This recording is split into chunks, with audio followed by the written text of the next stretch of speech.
Ladies and gentlemen, we've come to the end of our conference, and I've been asked to provide some closing remarks. It's a sad task as it signals the end of our programme and means that we now have to bid farewell to each other. The purpose of this conference was to allow participants to share information on possible trade facilitation tools such as National Single Window, Coordinated Border Management, Customs Connectivity, and Customs Modernisation. I'm sure you all agree with me that we've had two very enjoyable and fruitful days, filled with informative and thought-provoking presentations and discussions. Ladies and gentlemen, I hope that everyone has taken advantage of the conference to network, learn new tools, and come up with strategies for collaboration with others in the future. As in the case with events of this nature, the conference has definitely given us plenty to reflect on and share with our colleagues back home before making any final decisions. It is, however, important that the issues discussed here are shared with other colleagues and stakeholders to ensure unity of purpose.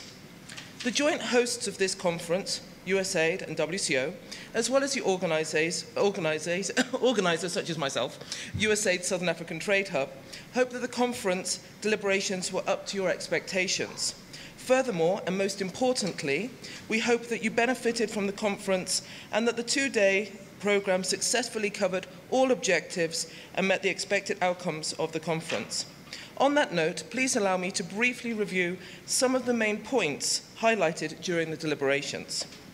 In line with the theme of the conference, the overriding message throughout the presentations and discussions was the need for Africa in general and the region in particular to develop and implement appropriate 21st century trade facilitation tools in order to increase international competitiveness.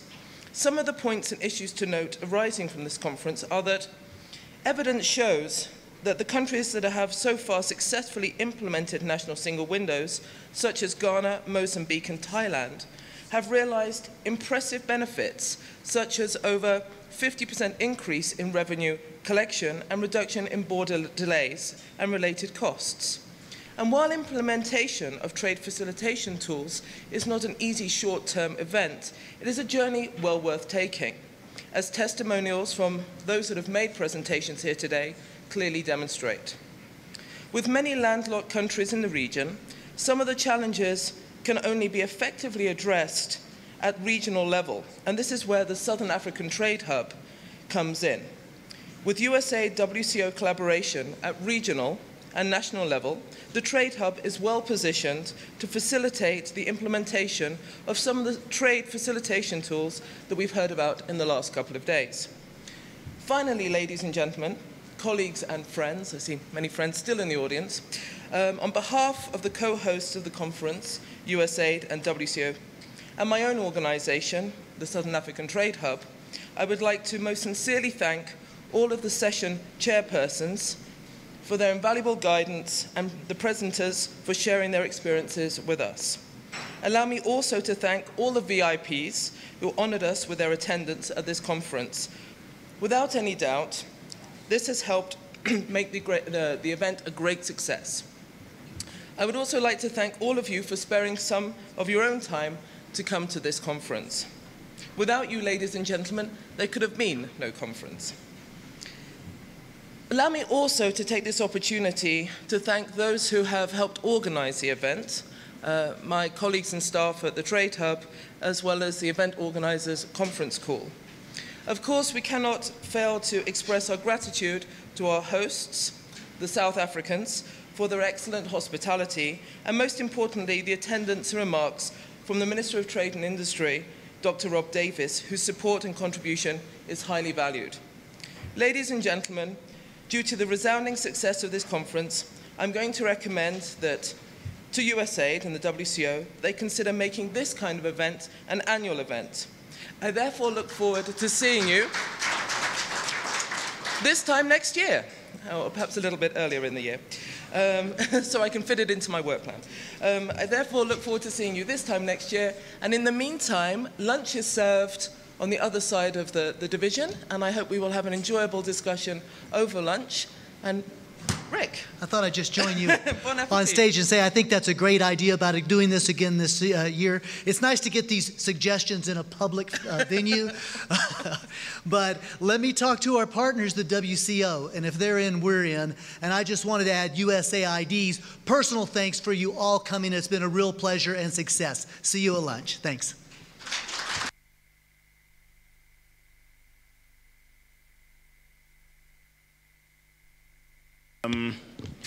In typical African tradition, if you've benefited from an event or from a process, it's always expected that you also say thank you from the beneficiary side.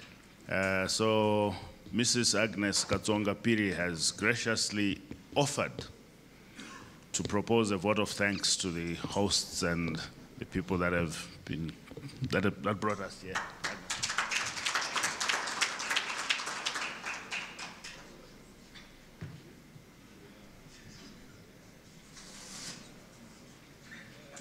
On behalf of all the participants to this conference, just as I think our MC has rightly said, it is right and proper to acknowledge that we really appreciate. I think when we were having breakfast, one of the participants, to be specific, the guest of honor yesterday, said this is one of the well-patronized, well-attended conference. But I think for very obvious reasons, that's why we really need to appreciate to the conveners, USAID Trade Hub and WCO, that one of the major challenge to most of the institutions, both the private and public sector, is the limited resources. And I think the fact that USAID committed to fund us to come here, the transport, the accommodation, the food, and the per diems, I think it made it possible to have maybe 100%. I haven't seen the registration, but possibly there's 100% attendance. I think all of you agree with me, both the conveners and those of us that were invited, that this has been really a very beneficial conference. We have been able to really share the experiences, but also I think for the donors and for the service providers, I've seen so many of them that are here, the Kennett, Microsoft, I saw somebody called Techna. I think all of them, they've really also learned what the others are doing. But also for the donors, they've really appreciated and understood for themselves the areas that still need support. And I think the African Development Bank crowned it all when they talked about the infrastructure, which is a serious challenge in our region, because it is infrastructure that actually drives also the growth for us to communicate and maybe trade among ourselves. Definitely, we've really exchanged vital information. For those that have already implemented some of the instruments, and those that are planning to implement the instruments, have actually learned from the challenges that have been faced by those that have implemented, and there's no need to repeat those mistakes. And I think Maxine said it all when they went to visit Ghana. What they looked first was what challenges did they face. So having known what challenges they faced, they made sure they didn't repeat those mistakes. So I think it's very important, if we have to move forward, to know what is it that somebody is already doing. We don't have to reinvent the wheel. And I think it was very clever of USAID also to have the WCO with us, because I think most of the initiatives that the councils administrations are implementing, we actually use WCO frameworks. Even the basic issues like MOU. I remember when we had one of the SCCCs, the Forum for Heads of Customs under SADC, some of the member states, they said, oh, we don't even know how to come up with a framework for the WCO. So they learned there that actually the WCO has, the framework for the MOU.